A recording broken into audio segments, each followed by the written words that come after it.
Nombre 11. Le peuple murmura, et cela déplut aux oreilles de l'Éternel.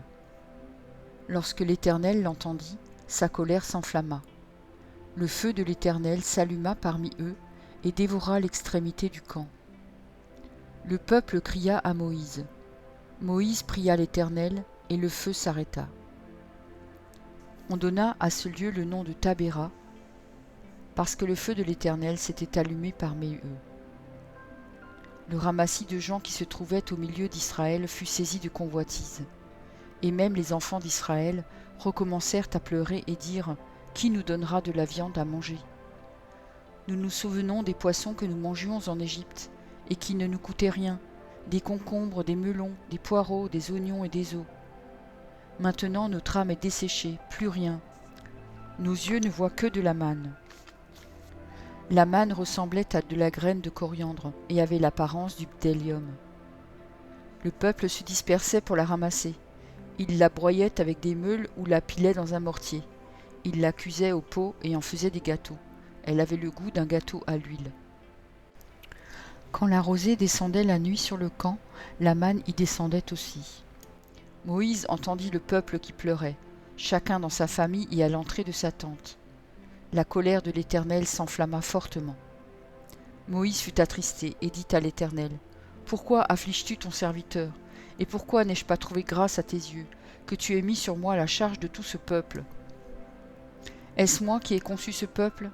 Est-ce moi qui l'ai enfanté, pour que tu me dises, porte-le sur ton sein, comme le nourricier porte un enfant, jusqu'au pays que tu as juré à ses pères de lui donner?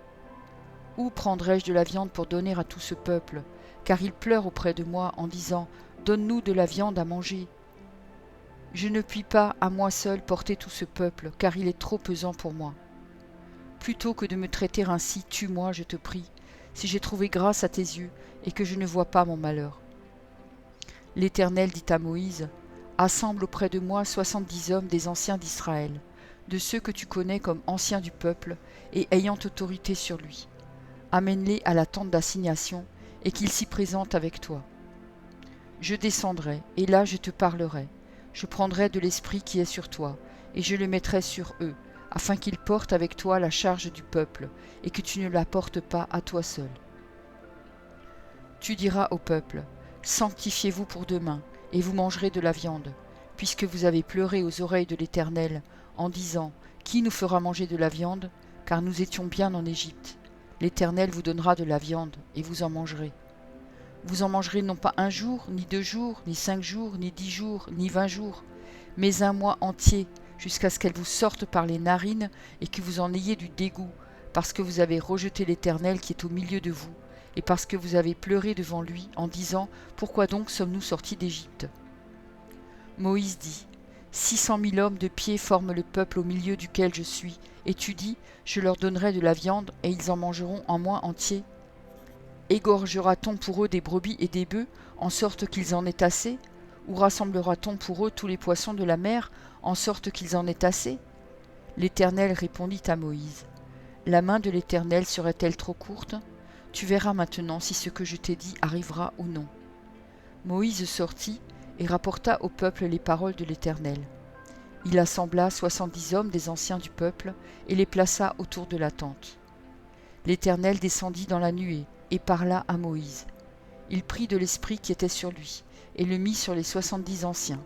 Et dès que l'esprit reposa sur eux, ils prophétisèrent, mais ils ne continuèrent pas. Il y eut 2 hommes, l'un appelé Eldad et l'autre Médad, qui étaient restés dans le camp, et sur lesquels l'esprit reposa, car ils étaient parmi les inscrits, quoiqu'ils ne fussent point allés à la tente, et ils prophétisèrent dans le camp. Un jeune garçon courut l'annoncer à Moïse, et dit, Eldad et Médad prophétisent dans le camp. Et Josué, fils de Nun, serviteur de Moïse depuis sa jeunesse, prit la parole et dit, « Moïse, mon Seigneur, empêche-les. » Moïse lui répondit, « Es-tu jaloux pour moi? Puisse tout le peuple de l'Éternel être composé de prophètes, et veuille l'Éternel mettre son esprit sur eux. » Et Moïse se retira au camp, lui et les anciens d'Israël. L'Éternel fit souffler de la mer un vent, qui amena des cailles, et les répandit sur le camp. Environ 1 journée de chemin d'un côté, et environ 1 journée de chemin de l'autre côté, autour du camp. Il y en avait près de 2 coudées au-dessus de la surface de la terre. Pendant tout ce jour et toute la nuit, et pendant toute la journée du lendemain, le peuple se leva et ramassa l'écaille. Celui qui en avait ramassé le moins en avait dit aux mères. Ils les étendirent pour eux autour du camp. Comme la chair était encore entre leurs dents sans être mâchée, la colère de l'Éternel s'enflamma contre le peuple, et l'Éternel frappa le peuple d'une très grande plaie. On donna à ce lieu le nom de Kibroth Hattaava, parce qu'on y enterra le peuple que la convoitise avait saisi. De Kibroth Hattaava, le peuple partit pour Hatséroth, et il s'arrêta à Hatséroth. Nombre 12. Marie et Aaron parlèrent contre Moïse au sujet de la femme éthiopienne qu'il avait prise, car il avait pris une femme éthiopienne. Ils dirent : Est-ce seulement par Moïse que l'Éternel parle ? N'est-ce pas aussi par nous qu'il parle ? Et l'Éternel l'entendit. Or, Moïse était un homme fort patient, plus qu'aucun homme sur la face de la terre. Soudain l'Éternel dit à Moïse, à Aaron et à Marie : Allez, vous trois, à la tente d'assignation. Et ils y allèrent tous les trois. L'Éternel descendit dans la colonne de nuée, et il se tint à l'entrée de la tente. Il appela Aaron et Marie qui s'avancèrent tous les deux. Et il dit : Écoutez bien mes paroles. Lorsqu'il y aura parmi vous un prophète, c'est dans une vision que moi, l'Éternel, je me révélerai à lui. C'est dans un songe que je lui parlerai. Il n'en est pas ainsi de mon serviteur Moïse. Il est fidèle dans toute ma maison. Je lui parle bouche à bouche. Je me révèle à lui sans énigme. Et il voit une représentation de l'Éternel. Pourquoi donc n'avez-vous pas craint de parler contre mon serviteur, contre Moïse ? La colère de l'Éternel s'enflamma contre eux, et il s'en alla. La nuée se retira de dessus la tente, et voici, Marie était frappée d'une lèpre, blanche comme la neige. Aaron se tourna vers Marie, et voici, elle avait la lèpre. Alors Aaron dit à Moïse : De grâce, mon Seigneur, ne nous fais pas porter la peine du péché que nous avons commis en insensé, et dont nous nous sommes rendus coupables. Oh, qu'elle ne soit pas comme l'enfant mort-né, dont la chair est à moitié consumée quand il sort du sein de sa mère. Moïse cria à l'Éternel en disant : Ô Dieu, je te prie, guéris-la. Et l'Éternel dit à Moïse : Si son père lui avait craché au visage, ne serait-elle pas pendant 7 jours un objet de honte ? Qu'elle soit enfermée 7 jours en dehors du camp, après quoi elle y sera reçue. Marie fut enfermée 7 jours en dehors du camp, et le peuple ne partit point, jusqu'à ce que Marie y fût rentrée. Après cela, le peuple partit de Hatséroth, et il campa dans le désert de Paran.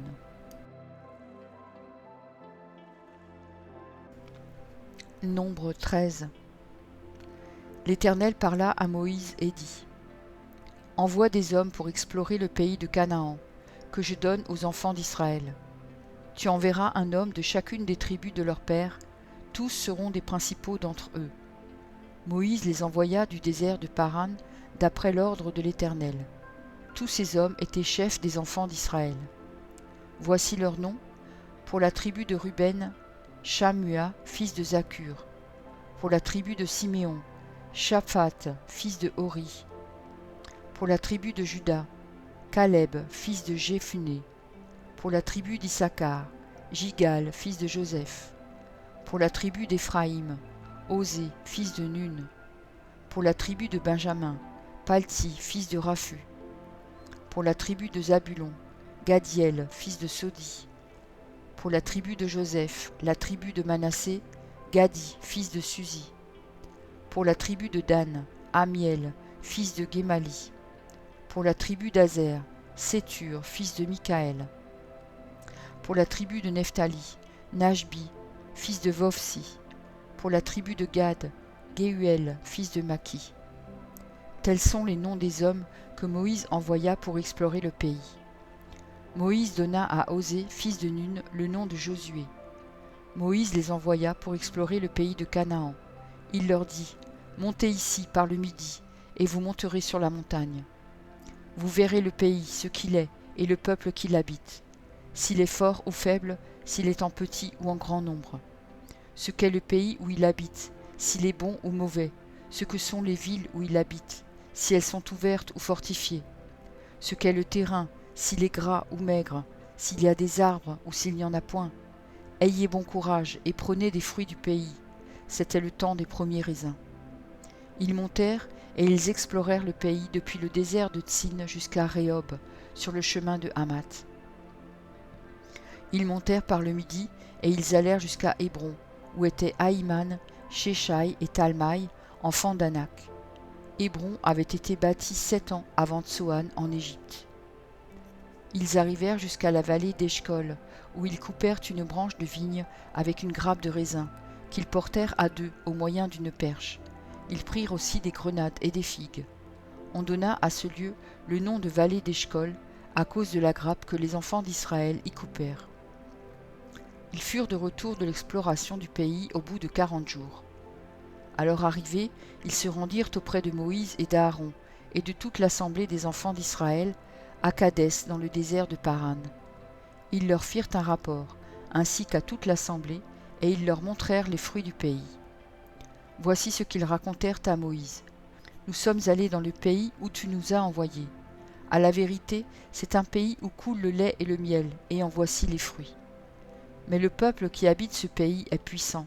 Les villes sont fortifiées, très grandes. Nous y avons vu des enfants d'Anak. Les Amalécites habitent la contrée du Midi. Les Hétiens, les Jébusiens et les Amoréens habitent la montagne. Et les Cananéens habitent près de la mer et le long du Jourdain. Caleb fit taire le peuple qui murmurait contre Moïse. Il dit : « Montons, emparons-nous du pays, nous y serons vainqueurs. » Mais les hommes qui y étaient allés avec lui dirent : « Nous ne pouvons pas monter contre ce peuple, car il est plus fort que nous. » Et ils décrièrent devant les enfants d'Israël le pays qu'ils avaient exploré. Ils dirent : « Le pays que nous avons parcouru, pour l'explorer, est un pays qui dévore ses habitants. Tous ceux que nous y avons vus sont des hommes d'une haute taille. Et nous y avons vu les géants, enfants d'Anak, de la race des géants. Nous étions à nos yeux et aux leurs comme des sauterelles. » Merci pour ton écoute. Je t'encourage à écouter encore la parole du Seigneur. J'ai pris un engagement avec lui et je publierai tous les jours un verset. Si j'en oublie un jour, j'en ferai 2 le lendemain. De ton côté, tout ce que tu as à faire, c'est de t'abonner à cette chaîne. Et s'il te plaît, n'oublie pas le pouce bleu. Et si tu veux me laisser un gentil commentaire, c'est aussi apprécié. Pour écouter la suite, clique simplement sur la vidéo du jour suivant, en haut à gauche. Que Dieu te bénisse.